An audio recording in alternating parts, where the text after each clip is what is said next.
So, good evening, sir. A small clarification. This is P.S. Kumar from Chennai. What you told is excellent, but only thing is, why can't we do it on base of the income tax return? Because people are informing what is their income and excluding the agricultural income. So why can't we make a simple formula, simple structure by this, and the allocation or the quota system of based on the cash can be based on the income tax IT return? அதுக்கு ஒரே ஒரு பதில் ஒண்ணுதாங்க இருக்கு. அதாவது agriculture income tax is not amenable to income tax act. அதனால ஒருத்தருக்கு agriculture இன்கத்துல கோடியா இருந்தா கூட அவர் காட்ட வேண்டாம். இப்ப கார்த்தி சிதம்பரம்லாம் வந்து எப்படி கெட் ஓவர் பண்றாருன்னா, அவர் காஃபி எஸ்டேட் வச்சிருக்காரு இதுல, இங்க நம்ம இது கர்நாடகால. அவருடைய இன்கத்துல மேஜர் இன்கம் வந்து அக்ரிகல்ச்சர் இன்கமா காட்டுவார். அதனால அவங்களுக்கு வந்து அக்ரிகல்ச்சர் இன்கம் நிறைய இருந்துச்சுனாக்கா அது இன்கம் டாக்ஸ் ஆக்ட்ல வரவே வராது. It's not taxable income. I need not file even return for my agriculture income. அப்போ வெறும் இன்கம் டாக்ஸா இன்கம் தான் வரும். இதுல யாருக்கெல்லாம் வரும்னா ஈஸியா தப்பிக்க முடியாதுன்னா, சேலரி ஹெட்ல வாங்குறாங்க பார்த்தீங்களா, நீங்க ஆபீஸ்ல போறீங்க, அவன் ரிட்டர்ன் கண்டிப்பா ஃபைல் பண்ணுவான், நீங்க ஏமாற்ற முடியாது. பிசினஸ் மென்னோ இல்ல சில ப்ரொஃபஷன்ல இருக்கிறவங்களோ இன்கம் டாக்ஸ் ரிட்டர்ன் கரெக்டா ஃபைல் பண்றாங்கன்னா யாருக்கும் தெரியாது. அதனால அந்த மாதிரி ஒரு சில சிக்கல் இருக்கு. இன்கம் டாக்ஸ் வந்து இப்ப அமெரிக்கா மாதிரி ஊர்லலாம் அவ்வளவு ஈஸியாலாம் ஏமாற்ற முடியாது இன்கம் டாக்ஸ். இந்தியா மாதிரி ஒரு ஊர்ல இன்கம் டாக்ஸ் வந்து யாருக்கு கரெக்டா வேற வழியே இல்லாம தப்பிக்க முடியாதுன்னா, சேலரி வாங்குறாங்க பாத்தீங்களா, பிரைவேட் கம்பெனில வாங்கினாலும் சரி, கவர்மெண்ட் கம்பெனில வாங்கினாலும் சரி, இல்ல வேற எங்க வாங்கினாலும் சரி, அவங்க ஒண்டிதான் இன்கம் டாக்ஸ்ல வந்து நிஜமான ரிட்டர்னை காட்ட முடியும். மற்றவங்க எல்லாம் காட்டவே முடியாது. அதான் அதோட problem. Thank you, sir. Very clear. But only one more doubt is, in that case, people, since we do not have a system by which we evaluate the classes based on the economical status, so it is very difficult to find out who was really economically backward. Somebody, just because belong to the particular community, they get benefit, and only the creamy layer of that community gets the benefit of all. Yes. What is the intention to remove that creamy layer is not deliberately made to apply by bringing in some other loopholes. Okay, sir. Okay. But what is the solution for this problem, sir? சொல்யூஷன்னா வந்து ஓவராலா வந்து இப்ப நான் ஒரு சின்ன உதாரணத்தை சொல்லிடுறேன். இப்ப வந்து தமிழ்நாட்டுல வந்து அரசு பள்ளிகளில் படித்தவர்களுக்கு 7.5% உள்ஒதுக்கீடுன்னு ஒரு சட்டம் வந்திருக்கு. தெரியும்னு நினைக்கிறேன் உங்களுக்கு. பேப்பர்லாம் நிறைய வந்துட்டு இருக்கு. நான் என்ன கேட்கிறேன், அரசு பள்ளி எஜுகேஷன் போது +2 வந்து எல்லாருக்கும் ஒரே சிலபஸ் தான். தமிழ்நாடு போர்ட்ல நான் எஜுகேஷன் பரீட்சை எழுதுறேன்னா எல்லாருக்கும் ஒரே பரீட்சை தான் எழுதுறேன். அரசு பள்ளிக்காக 7.5% சொன்னா அப்படின்னா என்ன அர்த்தம்னா, அரசு பள்ளிகள்ல நல்லா கல்வி கற்றுக் கொடுக்கலன்னு அர்த்தம். அரசு பள்ளியில நல்லா கல்வி கற்றுக் கொடுக்கலன்னா என்ன செய்யணும்? அரசு பள்ளிகளை தரத்தை உயர்த்தணும், கல்வியை மற்ற போட்டியா செய்யணும். பிரைவேட் ஸ்கூல்ல ஒன்றும் பெரிய எக்ஸ்ட்ராடினரி எல்லாம் பண்ணல. அரசு பள்ளிகள்லயும் நல்ல ஆசிரியர்கள்லாம் இருந்திருக்காங்க. அரசு பள்ளிகள்ல நீங்க வந்து ஸ்ட்ரென்தன் பண்ணாம 7.5% கொடுத்தீங்கன்னா அவங்களுக்குள்ளேயே ஒரு போட்டி வரும். ஒரு ஓபிசி வந்து அரசு பள்ளியில படித்த ஓபிசிக்கு வந்து அவன் முன்னாடி போயிடுவான், அரசு பள்ளியில படிக்காதவன் வந்து பின்னாடி போயிடுவான். அதனால அரசு பள்ளிக்காக 7.5%ங்கிறது என்ன அபிப்பிராயம்னா, அரசு பள்ளியில இருக்கிறவங்க கம்பீட் பண்ண முடியல அப்படிங்கிறது வச்சுப்போம், உண்மையிலே வச்சுப்போம். கம்பீட் பண்ண முடியலன்னா அதுக்கு என்ன பண்ணணும்? பயிற்சி கொடுக்கணும். யார் கொடுக்கணும் பயிற்சி? அரசாங்கம் கொடுக்கணும். இல்ல அரசு பள்ளிகள்ல நல்லா நடத்தணும். ஒரு பிரைவேட் ஸ்கூல்ல அரசு பள்ளியில 40,000 சம்பளம் கொடுத்தாங்கன்னா பிரைவேட் ஸ்கூல்ல 10,000 வாங்கிக்கிட்டு நெட்டி முறிக்கிறான். எல்லாரும் வேலை கற்றுக் கொடுத்து தான் இருக்காங்க. அரசு பள்ளியில அப்படி பண்றது இல்ல. அப்போ உண்மையான பிரச்சனை என்னன்னா, நம்ம எல்லாத்துக்குமே ஒரு தப்பான அபிப்பிராயம் வச்சிருக்கோம். ஒரு பிரச்சனைக்கு தீர்வுன்னா உடனே உள்ஒதுக்கீடு, அது ரிசர்வேஷன் தான் அப்படின்னு நினைக்கிறோம். அது அல்ல. எல்லா பிரச்சனையுமே ரிசர்வேஷன் எல்லாத்தையும் பண்ணிட்டாக்க பிரச்சனை சால்வ் ஆகாது. ஏன்னா 100% சீட் இருந்ததுன்னா நம்ம கிட்ட கிளாசிபிகேஷன் வந்து 4000 இருக்கு. 100 4000ஆல வகுத்தீங்கன்னா என்ன கிடைக்கும்? ஒண்ணுமே கிடைக்காது. அதனால நம்மளுடைய கிளாசிபிகேஷன் நிறைய இருக்கும் பொழுது இந்த மாதிரியான ஒரு கான்செப்ட்ஸ் எல்லாம் வச்சிருக்கிறது வந்து it will only create more and more vested interest.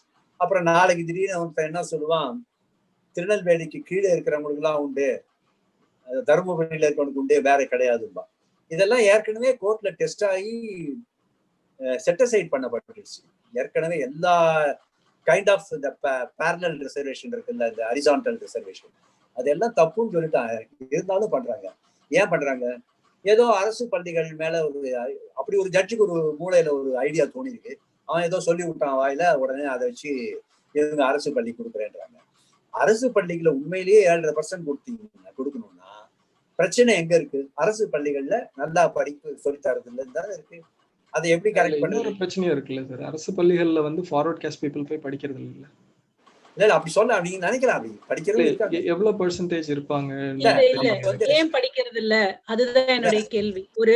ஒரு 20-30 வருஷத்துக்கு முன்னாடி வரைக்கும் நான் ஸ்கூல்ல படிச்சப்ப நான் வந்து அரசு பள்ளியில படிக்கல. ஏன்னா அம்மா அங்க வேலை பார்த்ததுனால என்ன அங்க வைக்க கூடாதுன்னு வேற ஸ்கூல்ல வச்சாங்க. ஆனா அம்மா கூட அந்த அரசு பள்ளியில வேலை பார்த்த அநேக 90% ஆஃப் த ஸ்டாஃபோடைய பசங்க அதே ஸ்கூல்ல தான் படிச்சது. மாநகரத்துல இருந்த லீடிங் டாக்டர்ஸோட பசங்க அவ்வளவு பேரும் எங்க அம்மாவுடைய ஸ்டூடெண்ட். அப்போ எப்பன்னா ஒரு 20-30 வருஷத்துக்கு முன்னாடி வரைக்கும். ஆனா இப்ப வந்து அந்த மாதிரி எதுவுமே இல்ல. அரசா இப்ப நம்ம ஊர்ல நகராட்சி மேல்நிலை பள்ளியை மூடிட்டு கிட்டத்தட்ட இப்ப நான் 20 வருஷம் ஆச்சு மாயிரத்தை விட்டு வந்து. 20 வருஷத்துல வந்திருக்கு, 20 ஸ்கூலாவது புதுசா வந்திருக்கு. பெரிய அந்த நகராட்சி மேல்நிலை பள்ளியில இருந்து தான் வந்து கல்கி கிருஷ்ணமூர்த்தி மாதிரி பெரிய பெரிய ஆளுமைகள்லாம் படிச்சு வெளியில வந்தாங்க. அந்த ஸ்கூல்ல அவ்வளவு சென்டர் ஆஃப் த டவுன்ல இருக்கிற ஸ்கூலை மூடிட்டு சுத்தி இருக்கிற அத்தனை ஏரியால இன்டர்நேஷனல் ஸ்கூல்ஸ் திறந்திருக்கீங்கன்னா அப்ப படிக்கிறதுக்கு பிள்ளைங்க இருக்காங்க. உங்கள்கிட்ட வசதி இருக்கு, இடம் இருக்கு, கட்டடம் இருக்கு, அந்த ஸ்கூலை ரன் பண்ண முடியல அப்படின்றது யாருடைய தப்பு? ஏன் இப்ப வந்து மக்களுடைய தப்பு இல்ல. அந்த டெட்டரேஷன் இருக்குல்ல, அந்த டெட்டரேஷன் எல்லா செக்டார்லயும் இருக்கு, நாட் ஒன்லி எஜுகேஷன். அப்போ அதையும் இந்த ரிசர்வேஷனையும் போட்டு நம்ம குழப்பிக்க கூடாதுன்னு தோணுது. இல்ல அந்த டிட்டோரியேஷன் அதுதான் சொல்றேன். ரிசர்வேஷன் கொடுத்ததுனால ஒன்றும் மாறாது, பிரச்சனை வேற இடத்துல சால்வ் பண்ணணும்னு சொல்றதுதான் நான் சொல்றேன். இப்ப என்னுடைய கிராண்ட் டாட்டர் வந்து நியூயார்க்ல இருக்கா. அவங்க பப்ளிக் ஸ்கூல்ல தான் படிக்கிறாங்க. பப்ளிக் ஸ்கூல் தான், நோ பிரைவேட் ஸ்கூல். அதனால அவங்க என்ன சொல்றாங்க, அவங்க பப்ளிக் ஸ்கூல்ல அவ்வளவு மோசம் கிடையாது, நல்லாதான் இருக்கும்ன்றாங்க. நியரஸ்டா ஸ்கூல்ல போடணும் அவ்வளவுதான். பிரைவேட் ஸ்கூலும் இருக்கு, ஆனா அங்க பிரைவேட் ஸ்கூல் பர்சன்டேஜ் கம்மி. நம்ம ஊர்ல தான் வந்து ஆரம்ப காலத்துல பப்ளிக் ஸ்கூல் நிறைய இருக்கும், எய்டட் ஸ்கூல் நிறைய இருக்கும், பிரைவேட் ஸ்கூல் கம்மியா இருக்கும். இப்போ ரிவர்ஸ் ஆகி போச்சு. 900 ஸ்கூல் தான் வந்து கவர்மெண்ட் ஸ்கூலு, மீதி 5000 ஸ்கூல் வந்து பிரைவேட் ஸ்கூல் தமிழ்நாட்டுல. அப்போ என்ன அர்த்தம்? நீங்க கவர்மெண்ட் பர்பஸ்ஃபுல்லா எஜுகேஷன்ங்கிற ஒரு டியூட்டியை டிஸ்கார்ட் பண்ணிட்டீங்க, அப்டிகேட் பண்ணிட்டீங்கன்னு அர்த்தம். அதனால mistake is on the part of the government. Government அக்கறை இல்ல. பட் நான் என்ன யோசிச்சேன்னா, எனக்கு என்ன இதுவா இருந்ததுன்னா, அந்த 7.5% போகுது அப்படின்னாலும் அகைன் அங்க அரசு பள்ளிக்கூடங்கள்ல படிக்கிற பசங்க யாருன்னு பார்த்தோம்னா அகைன் டிஸ்அட்வான்டேஜஸ் பீப்புள் தான் அங்க போய் படிக்கிறாங்க. அவங்களால இருப்பாங்க, பட் டிஸ்அட்வான்டேஜஸ் வந்து எல்லா இடத்துலயும் இருக்காங்க. நான் சொல்ல வந்து என்னன்னா, டிஸ்அட்வான்டேஜஸ் நோக்கம் தப்புன்னு நான் சொல்லவே இல்லை. டிஸ்அட்வான்டேஜஸ் சிச்சுவேஷன்ங்கிறது ஒரு சிச்சுவேஷன்ல இருக்கா, ஒரு காசு ஒரு எஃபெக்ட். என்னால 1000 டிஸ்அட்வான்டேஜஸ் சிச்சுவேஷன் பார்க்க முடியும். அந்த 1000க்கு உங்கள்கிட்ட ரிசர்வேஷன் இருக்கா? எவ்வளவு கொடுப்பீங்க? பிரிச்சு கொடுத்தீங்கன்னா நான் வந்து சமூகத்துல உள்ள டிஸ்அட்வான்டேஜஸ், இந்த வார்த்தை தான் நீங்க யூஸ் பண்ணீங்க, சமூகத்தில் உள்ள டிஸ்அட்வான்டேஜஸ் குரூப்னு ஐடென்டிஃபை பண்ணுன்னு ஒரு சோசியல் சயின்டிஸ்ட கொடுக்குறேன். தமிழ்நாட்டுல ஒரு 200 பேரா ஐடென்டிஃபை பண்ணுவான். 200 பேருக்கு ஐடென்டிஃபை பண்ணீங்கன்னா 100% மேல போச்சுன்னா 1/2% கூட ஒருத்தங்க வராது.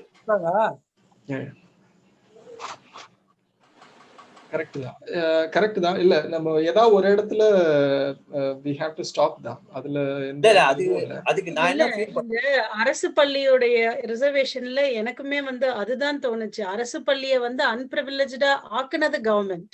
அதுதான் சொல்றேன். அன்பிரிவிலேஜ்ட் பீப்புள் தான் அரசு பள்ளியில படிப்பாங்கன்ற முத்திரை விழுந்ததே கடைசி ஒரு 20-30 வருஷமா. அதுக்கு முன்னாடி வரைக்கும் நிலைமை அப்படி இல்ல. இது நர்சரி ஸ்கூல், பிரைமரி ஸ்கூல்லாம் வர்றதுக்கு முன்னாடி வரைக்கும் அது எவ்வளவு பெரிய ஆளா இருந்தாலும் ஒரே பள்ளிக்கூடத்துல ஒரே ஒரு பாடத்திட்டத்துல படிச்சுட்டு வெளியில வந்தப்ப இல்லக்கா, அப்போ அந்த இது இல்ல அப்போ வந்து சாய்ஸும் கிடையாது. இல்ல இப்ப நிறைய பணம் இருக்கு, அவங்க பணம் நிறைய இருக்கிறவங்க வேற எங்கேயாவது போய் படிக்கணும்னா வெளிநாட்டுக்கு மட்டும்தான் போய் படிக்கலாம். ஆனா இப்ப பிரைவேட் ஸ்கூல் வர்றப்போ பணம் நிறைய இருக்கிறவங்க பிரைவேட் ஸ்கூல் போறாங்க. சார் நான் உங்களுக்கு பிரைவேட் ஸ்கூலை பத்தி ஒரு எதுக்கு அதுன்னு கேக்குறேன். எதுக்கு அந்த பிரிவிலேஜ்? people do go இல்ல சார் அந்த why எனக்கு புரியல. இல்ல எதுக்காக ஒரு பிரிவிலேஜ்டுக்கு ஒரு டைப் ஆஃப் எஜுகேஷன், ஒரு டைப் ஆஃப் இன்ஃப்ராஸ்ட்ரக்சர், அன்பிரிவிலேஜ்டுக்கு இன்னொரு டைப் ஆஃப் இன்ஃப்ராஸ்ட்ரக்சர் எதுக்கு ஆரம்பத்திலேயே நம்ம இன்ட்ரோடியூஸ் பண்றோம் சொசைட்டில? அது வந்து இல்லையா? ஒரு பணக்கார பசங்க இப்போ ஒரு சின்ன உதாரணம் நான் சொல்லணும்னா, இப்போ நான் என் பசங்க பப்ளிக் ஸ்கூல்ல தான் படிக்குது இந்த ஊர்ல. இல்ல நம்ம வந்து வெளிநாட்டுல இருக்கிற பப்ளிக் ஸ்கூலையும் இந்தியன் பப்ளிக் ஸ்கூலையும் கம்பேர் பண்ண முடியாது. நான் கம்பேர் பண்ணல. ஆனா ஆஸ் அ சொசைட்டி இந்த ஸ்கூல்லயும் அந்த ஸ்கூலையும் கம்பேர் பண்ணல. இல்ல என்ன நடக்குதுன்னு சொன்னா, இப்ப ஹெட் மாஸ்டரோட குழந்தை அந்த ஸ்கூல்ல படிக்குதுன்னா, அந்த ஸ்கூல்ல வந்து கிளீனரா இருக்கிறவங்க குழந்தையும் அதே ஸ்கூல்ல தான் படிக்குது. அப்ப என்ன நடக்குது? இப்ப நாங்க ஒரு நல்ல எஜுகேட்டட் லாட் பேரண்ட்ஸ் இருக்காங்க இல்லையா, அவங்க வந்து அந்த ஸ்கூலுக்கு நிறைய டொனேட் பண்றாங்க. ஓகேவா? ஆஸ் அ டொனேஷன் ஸ்கூலுக்கு இப்ப வந்து பிளே கிரவுண்ட வந்து நல்லா இருக்கணும் அப்படின்னு சொல்லி பேரண்ட்ஸ் கிட்ட இருந்து டொனேஷன் கேட்டாங்க. டொனேஷன்னா ஜஸ்ட் போய் காசு கொடுக்கறதுல ஒரு ஃபண்ட் ரைசிங் ஈவெண்ட் மாதிரி நடத்தி கொடுக்க சொன்னாங்க. இதுல எந்தெந்த ஒரு கான்ட்ராக்டரா இருக்கிற பேரண்ட் வந்து அவரால முடிஞ்சதை அவர் அந்த கான்ட்ராக்ட் எடுத்து எவ்வளவு சீப்பா பண்ண முடியுமோ பண்ணி கொடுத்தாரு. ஒரு டென்ட் டொனேட் பண்ணுங்க. இப்ப அந்த கோவிடால வந்து ஃபார் எக்ஸாம்பிள் கோவிடால கிளாஸ் ரூம்ஸ் பத்தல, சோஷியல் டிஸ்டன்ஸ் மெயின்டைன் பண்ண முடியல. ஆனா கிரவுண்ட்ல கிளாஸ் வைக்கணும்னா இந்த ஊரு குளிர் மழை மாத்தி மாத்தி எப்பவும் இருந்துகிட்டே இருக்கிற ஒரு கிரவுண்ட்ல வைக்க முடியல. டென்ட் மார்க்கி மாதிரி யாராவது ப்ரொவைட் பண்ணுங்க அப்படின்னா அதை ப்ரொவைட் பண்றதுக்கு பைசா உள்ள வசதி உள்ள பேரண்ட்ஸ் ஸ்கூல்ல இருந்தாங்க. அதனால இந்த அட்வான்டேஜஸ் அந்த ஏழை குழந்தைங்களாலையும் சேர்த்து அனுபவிக்க முடிஞ்சது. வேற இப்ப நம்ம என்ன பண்ணி வச்சிருக்கோம் அப்படின்னா, ஒரு நல்ல அட்வான்டேஜ் கிளாஸ் எல்லாத்தையும் பிரைவேட் ஸ்கூலுக்கு அனுப்பிச்சிட்டு ஒரு அண்டர் பிரிவிலேஜ் பீப்புளை மட்டும் கவர்மெண்ட் ஸ்கூல்ல உட்கார வச்சுட்டு, அரசாங்கம் வசதி பண்ணி கொடுக்கலன்னா இங்க அரசாங்கமும் சொசைட்டியும் சேர்ந்து செய்ய வேண்டிய ஒரு வேலையை நம்ம ரெண்டா பகுத்து வச்சிருக்கோம். நான் என்னுடைய வியூ இது காரணம் என்னன்னு சொல்லிடுறேன். நம்மளால வந்து டாஸ்மாக் கடையை தான் நேஷனலைஸ் பண்ண முடியுது, எஜுகேஷனை நேஷனலைஸ் பண்ண முடியுது. அது ரொம்ப கேவலமான ஒரு விஷயம். சாவரின் ஃபங்க்ஷன் ஒரு ஸ்டேட்டுக்கு சிலது இருக்கு. சாவரின் ஃபங்க்ஷன்னா state alone should do certain function, அப்பதான் அது நல்லா இருக்கும். எஜுகேஷனை வந்து டு சர்டன் எக்ஸ்டென்ட் சில ஏரியால வந்து பிரைவேட்டைஸ் கொடுத்தா தப்பு இல்லை. மெஜாரிட்டி ஆஃப் எஜுகேஷனை வந்து ஒரே மாதிரியான சிலபஸ்ல ஒரே மாதிரியான ட்ரைனிங் மெத்தடாலஜில கொண்டு வர்றது அரசாங்கம் நினைச்சா முடியாதுன்னு சொல்ல முடியாது, பண்ண முடியும். ஆனா அரசாங்கம் எஜுகேஷனை ஒரு ப்ரையாரிட்டி செக்டரா எடுத்துக்கிறது இல்லை. அது அடுத்த 5 வருஷத்துல அது ஆட்சிக்கு வரதுக்கான எந்த உதவியும் பண்ணாது. இதுல ஒரே ஒரு சின்ன விஷயம் வித்யாகா, நீங்க ஆரம்பத்துல சொன்ன இதுக்காக சொல்றேன் சார். நீங்க சொன்னதுல நான் 100% ஒத்து போறேன். அதுல நோ டிபேட்ஸ் இன் தட். அதுல என்ன ஒரே ஒரு விஷயம்னா, வித்யாகா சொன்னாங்களே எக்ஸாக்ட்லி ரொம்ப முக்கியமான பாயிண்ட் அதுதான். People society cos hand to hand with public schools இல்லையா? அது ஏன் நம்ம ஊர்ல நடக்கல? இதுல ஒண்ணு வந்து I think we need to have somebody from educational sector. அங்க என்ன நடக்குது, எவ்வளவு பட்ஜெட் இருக்கு, எவ்வளவு ஸ்டூடெண்ட்ஸ் இருக்காங்க தமிழ்நாட்டுல, அவ்வளவு ஸ்டூடெண்ட்ஸ்க்கும் நம்ம கிட்ட சீட்ஸ் இருக்கா, கவர்மெண்டால பண்ண முடியுமா, அவ்வளவு பட்ஜெட் இருக்கா, அதெல்லாம் ஒரு பக்கம் பார்க்கணும். அது ஒரு பக்கம். ரெண்டாவது வந்துட்டு நீங்க சொன்ன மாதிரி அந்த மாதிரி ஒரு பட்ஜெட் இல்லாத காரணத்தினாலதான் யூகேல கூட public has to contribute to the public school இல்லையா? Society has to contribute to the public school. இப்போ அங்க ஒரு ஏழை பையனோ இல்ல டிஃப்ரெண்ட் கிளான்ல இருக்கிற பையனோ, ஒரு பணக்கார பையனோ டிஃப்ரெண்ட் கிளான்ல இருக்கிற பையனோ, 2 பேரும் நல்லதான் பேசிக்குவாங்க. ஒரே ஸ்கூல்ல ஒரே இடத்துல இருக்கிறதுனால இது பண்ணிக்க மாட்டாங்க. ஆனா நம்ம ஊர்ல அந்த சிஸ்டம் கிடையாது இல்லையா? ஒரு SC ST பையனோட என் பையன் படிக்கிறான் அப்படின்னா அதை நெருடலா பாக்குற சொசைட்டி தான் இன்னைக்கு வரைக்கும் நம்ம கிட்ட இருக்கு. நீங்க இல்ல ஒரு நிமிஷம், இதுல நீங்க வந்துட்டு கண்டிப்பா சொல்ல முடியுமா இன்ஃப்ராஸ்ட்ரக்சர் இல்ல? இப்ப மூவ் ஆயிட்டாங்க இல்லையா? ஃபர்ஸ்ட் மூவ் ஆக ஆரம்பிச்சாங்கல்ல, when people started moving out of public school, அந்த டைம்ல நான் சொல்றேன் there is a significant contribution. மனநிலை என்ன அப்படின்னா, ஒரு ஏழை பையனோ இல்ல ஜாதியில கீழே இருக்கிற பையனோ படிக்கிற ஸ்கூல்ல என் பையன் படிக்க வேண்டாம், என்கிட்ட காசு நிறைய இருக்கு, நான் வெளில போறேன் அப்படிங்கிற மனநிலை இருந்திருக்காதுன்னு நீங்க சொல்ல முடியுமா? இல்ல, நான் வந்து இதை இப்படி வைக்கிறேன். ஒரு அப்பா அம்மாங்கிற முறையில நான் எதை ஃபர்ஸ்ட் பார்ப்பேன்னா, ஏழை பணக்காரனை பார்க்க மாட்டேன். அந்த ஸ்கூல் வந்து நல்ல மாதிரியா டீச் பண்ணுவாங்களா, அந்த ஸ்கூல் வந்து பர்ஃபார்மிங் ஸ்கூலா, ஒழுங்கா கவர்ன் பண்றாங்களா அப்படிங்கிறதான் ஃபர்ஸ்ட் பார்ப்பேன். அந்த ஸ்கூல் வந்து நான் சொல்லிடுறேன், பர்ஃபார்மிங் ஸ்கூல் அப்படின்னா நான் என்ன சொல்ல வரேன்னா, ஒரு பேசிக் டிசிப்ளின்ஸ், பேசிக் கர்டிசிஸ் அண்ட் பேசிக் எஜுகேஷனை ஒரு டிசிப்ளின்னாக்கா இது லீவ்லாம் நிறைய போட விடாம கரெக்டா அவங்களுடைய ட்ரைனிங் சிஸ்டம் ஒரு ஒயிட் ஸ்ப்ரெடா இருக்கும்னாக்க அது பெட்டர் அப்படின்னு தான் நான் நினைப்பேன். ஃபர்ஸ்ட் என்ன கேட்டீங்கன்னாக்க இது வந்து இந்த ஸ்கூல்ல படிச்சா வந்து நல்லது, இந்த ஸ்கூல்ல படிச்சா நல்லது இல்லை அப்படின்னு வந்து இந்த ஸ்கூல்ல மற்றவங்களும் இருப்பாங்க அப்படின்னு நாங்க நார்மலா பல பேர் நினைக்கிறது இல்லை. ஆனா இன்னொரு ஒரு விஷயம், அது அப்படியே விட்டுற வேண்டாம். கவர்மெண்ட் ஸ்கூல் டிட்டோரியேட் ஆயிடுது நீங்க ஒரு வார்த்தையை சொல்றீங்க. டிட்டோரியேஷன்ங்கிறது வந்து வெறும் இந்த வாத்தியார்களுடைய கண்டென்ட் வேல்யூல மட்டும் இல்லை. இந்த ஸ்ட்ரக்சர் இருக்கு பாத்தீங்களா, ஒரு கட்டடம் கட்டுறாங்க, இன்ஃப்ராஸ்ட்ரக்சர், அந்த கட்டடத்துல வந்து ஓடு ஒழுகும். ஒரு கவர்மெண்ட் ஸ்கூலை ரிப்பேர் பண்ணி அதை கரெக்டா வச்சிருக்கிற அளவுக்கே இருக்காது. பாதி கவர்மெண்ட் ஸ்கூல்ல மழை காலம் வந்ததுன்னா ஒன்றும் பண்ண முடியாது, அப்படிலாம் இருக்கு. சில சமயத்துல ஆடு மாடெல்லாம் கூட கட்டி விட்டுருவோம். அந்த மாதிரி நம்ம நிறைய பார்த்துருக்குறோம் பல பிக்சரைசேஷன்ல.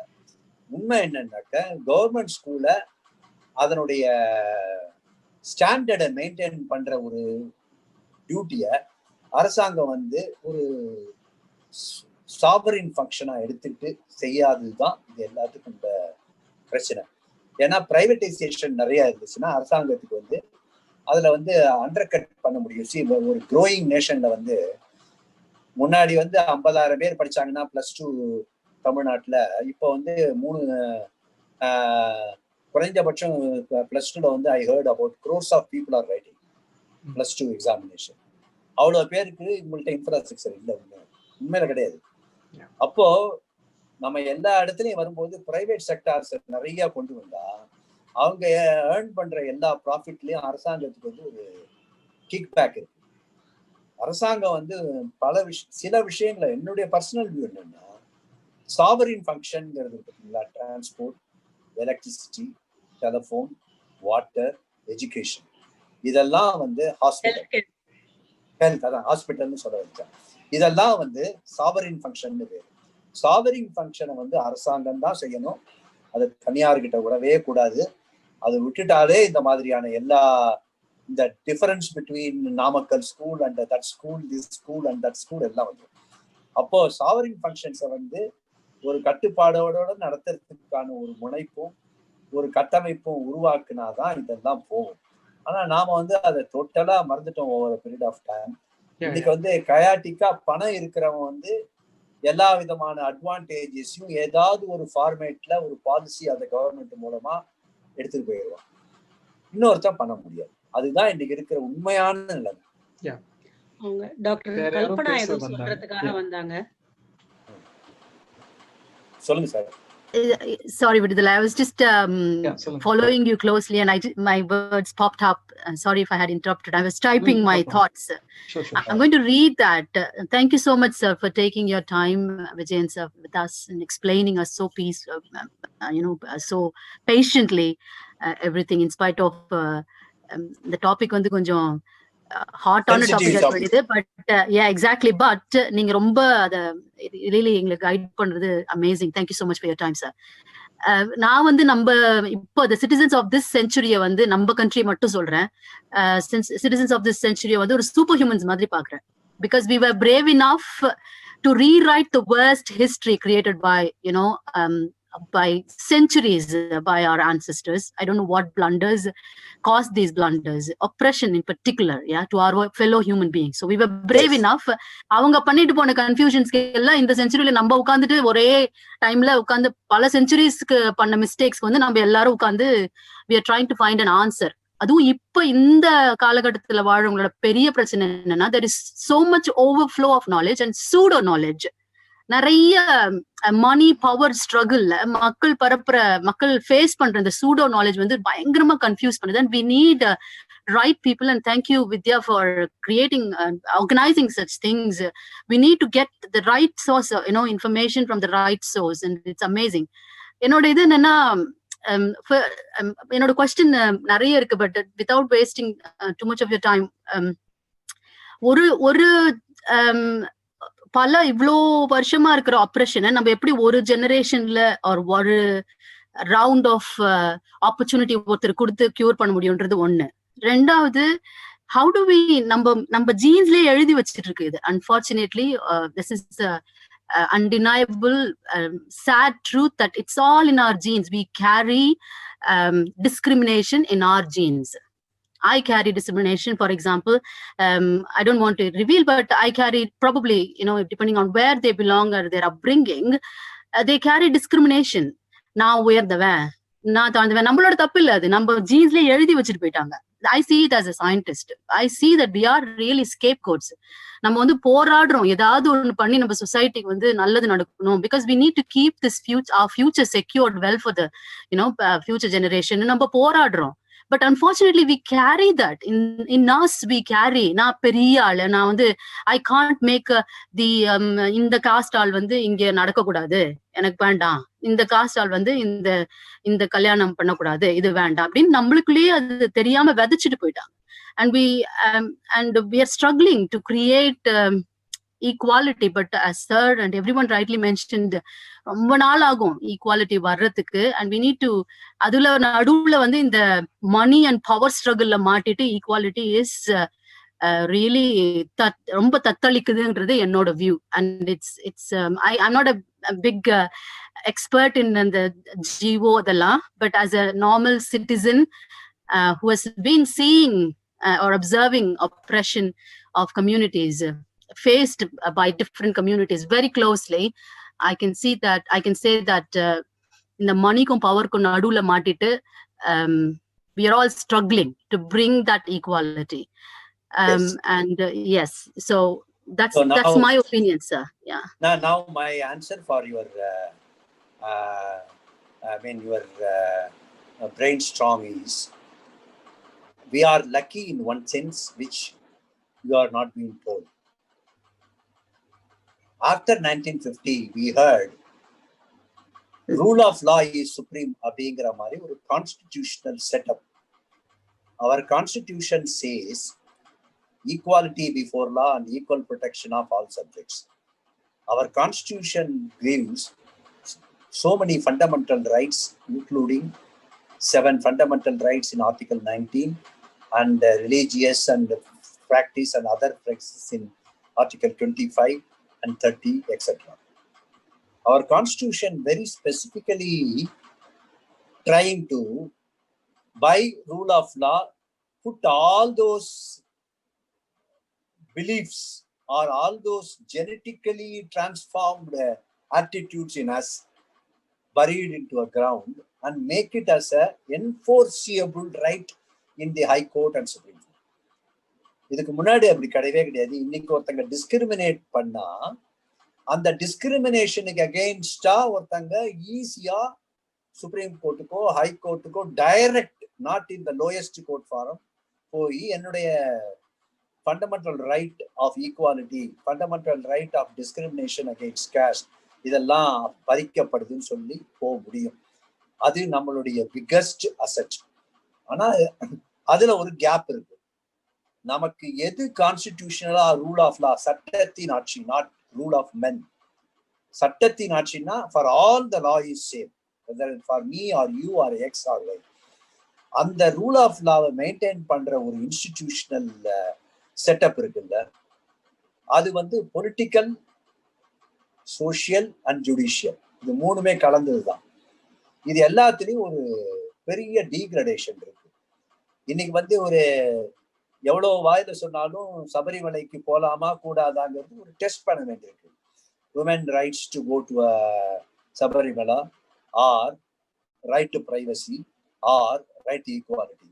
இதெல்லாம் ஏதாவது ஒரு சில காலகட்டங்கள்ல எமர்ஜ் ஆகி court has to uphold the constitution.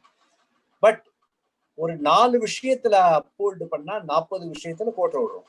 அதை பத்தி நான் எந்த ஒரு இதுவும் சொல்ல விரும்பல.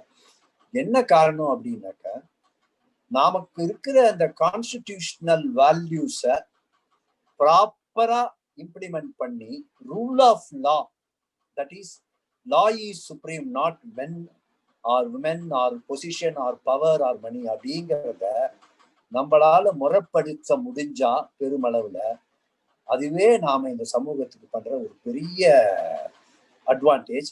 நமக்கு ஒரே ஒரு லீவரேஜ் என்ன அப்படின்னாக்க, இதெல்லாம் ப்ரொடெக்ட் பண்ணி, இதை ப்ரொடெக்ட் பண்ணலன்னா நீ கோர்ட்டுக்கு போய் கேட்க முடியுங்கிற ஒரு அட்வான்டேஜ் நமக்கு இருக்கு. ஃபண்டமெண்டல் ரைட் இங்கிலாந்துல கூட வந்து கான்ஸ்டிடியூஷன்ல வந்து ஃபண்டமெண்டல் ரைட்டுக்காக போக முடியாது. வேற மாதிரி they don't have a written constitution, they have unwritten constitution. But இந்தியாவில் ஒரு ரிட்டன் கான்ஸ்டிடியூஷன் இருக்கு. அதனால ஒரு பிரச்சனை இருந்தா அதை எடுத்துட்டு போக முடியும். இப்ப நீங்க அமெரிக்காவில் சொல்லலாம் ஒரு பெரிய டெமோக்ரஸி கண்ட்ரின்னு இருக்கும். ஆனா நீங்க வந்து நாம ஒரு 4-5 நாளா ட்ரம்ப்னுடைய ஸ்பீச் எல்லாம் பாத்தீங்கன்னா இவ்வளவு ஒரு முட்டாள ஒரு ஊர்ல இருப்பானா அவனுக்கு 70 லட்சம் பேர் ஓட்டு போடுவானா. ப்ராப்ளம் என்ன அப்படின்னாக்கா, அந்த in spite of all those things, there are certain bad elements come and occupy the seat, which is provided for protecting our constitutional values or morality. அதனால கான்ஸ்டிடியூஷனல் வேல்யூஸையும் மொராலிட்டியும் ப்ரொடெக்ட் பண்ணணும், அதை நோக்கிய ஒரு மார்ச் வேணுங்கிற ஒரு ஆட்டிடியூட் வந்து ஓவர் நைட் வராது. அது வந்து ஒரு continuous practice. Consciously it has to be practiced, consciously it has to be propagated, consciously it has to be understood, and then only it will blend in our blood. Otherwise சின்ன சின்ன விஷயத்துக்கெல்லாம் communal ஆகும், caste wise ஆகும், religion wise ஆகும், நம்ம சண்டை போட்டுக்கிட்டே இருப்போம். ஆப்பிரிக்கன் ட்ரைப்ஸ் மாதிரி இன்னும் கொஞ்ச நாள் கழிச்சு எல்லாத்துக்கும் சண்டை போடுவோம். இவனுக்கு இவனை பிடிக்காது, அவனுக்கு இவனை பிடிக்காது அப்படின்னு சொல்லிட்டு. இதெல்லாம் மாறணும்னா நமக்கு ஒரு பீப்புள் வந்து ஸ்லோவா அதை திங்க் பண்ணி போறக்கூடிய ஒரு சூழலும், அதுக்கான ஒரு நல்ல லீடர்ஷிப் இருந்தா பரவாயில்ல. லீடர்ஷிப் கூட வெயிட் பண்ணலாம், பட் பீப்புளை வந்து ஸ்லோவா நம்ம மாத்தணும். எல்லாரும் வந்து ஒரு ராங் பொசிஷனல் வேல்யூவும் இன்னைக்கு இருக்கிற ராங் சக்சஸையும் தான் சக்சஸ் நினைச்சிட்டு இருக்காங்க. அது அது படிப்படியா மாற ஆரம்பிச்சிட்டாலே பல விஷயங்களை நம்மளால சாதிக்க முடியும். ஆனா சமூக மாற்றங்கிறது 10 வருஷத்துல வராது. குறைஞ்சபட்சம் 50 வருஷத்துல இந்த சரித்திர மாற்றங்கள்லாம் 50-100 டெக்னாலஜிக்கல் சேஞ்ச் வந்து 10 வருஷத்துல வரும். ஈவன் 5 வருஷத்துல கூட ஒரு பெரிய டெக்னாலஜிக்கல் பிரேக் த்ரூ வரும். சோசியல் பிரேக் த்ரூ வர்றதுக்கு கொஞ்சம் டைம் ஆகும். ஏன்னா அதை கெடுக்கிறதுக்கு 1008 அது உள்ளிருந்தே பல நெகட்டிவ் ஃபோர்ஸஸ் ஒர்க் பண்ணும். அதனால சோசியல் இன்ஜினியரிங்லேயோ இல்லை சோசியல் ரூல் ஆஃப் லாவை பார்க்கக்கூடிய ஒரு கட்டமைப்பை உருவாக்குற வரைக்கும் நம்ம வெயிட் பண்ணி தான் ஆகணும். நம்ம எஜுகேட் பண்ணிக்கிட்டே இருக்கணும் எல்லாரையும். பல மெத்தட்ல இது மாதிரி ஜூம்ல இருக்கலாம், இல்லை வேற மெத்தட்ல இருக்கலாம், இல்லை ஃபேஸ்புக்ல இருக்கலாம், எதுவாக இருந்தாலும் ஸ்லோவா we have to lead towards that அப்படிங்கிறது. Absolutely, sir. Well said. Yes. Sir, Kumar again here. Can I add some more points to what you Yes, tell me, sir. Yeah. So thing is, educational system. Some of our friend has told that Tamil Nadu government or government education system or the government schools are not getting upgraded because of so many infrastructure problems and all the things.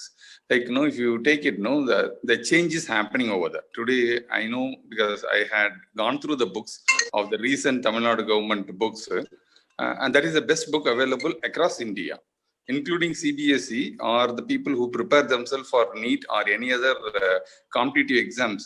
People take Tamil Nadu government textbook as a reference across India, not only in Tamil Nadu, because it is ICT, information communication technology adoption into education system was excellent. I don't have any other words other than Uday Chandran's excellent work towards it.